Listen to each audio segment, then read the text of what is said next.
વચનોની વાતો, વિકાસના દાવા અને હકીકતમાં લોકોને હાલાકી.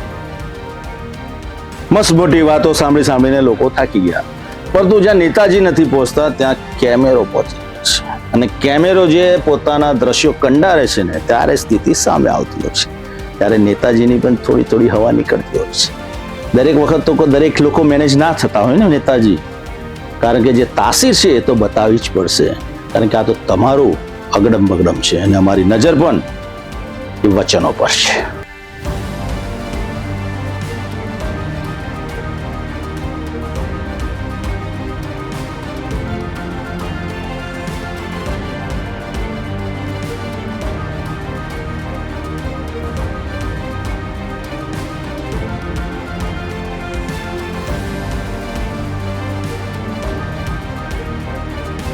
ચૂંટણી પહેલા વિકાસના મોટા મોટા દાવા કરવામાં આવ્યા હતા. રસ્તા, પાણી, ગટર અને સુવિધાઓના વચનો આપવામાં આવ્યા હતા. પરંતુ હવે સ્થિતિ એવી છે કે લોકો મૂળભૂત સુવિધાઓ માટે પણ તંત્ર સામે સવાલ ઉઠાવી રહ્યા છે.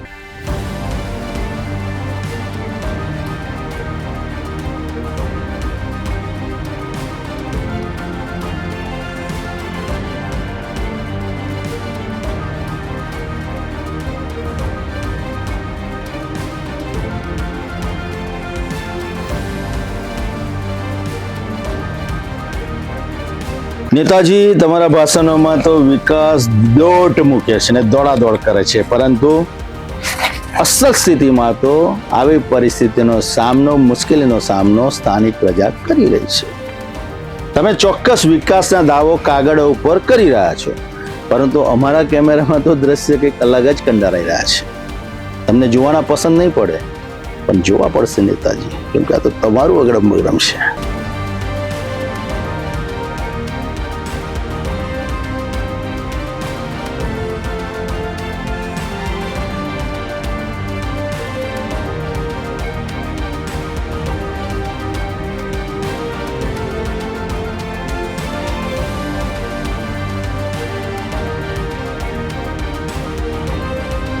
સ્થાનિકોનો આરોપ છે કે અનેક રજૂઆતો છતાં સમસ્યાનો કાયમી ઉકેલ આવ્યો નથી. વરસાદ પડે ત્યારે પાણી ભરાય છે, રસ્તા બિસ્માર બને છે અને લોકોને ભારે હાલાકીનો સામનો કરવો પડે છે.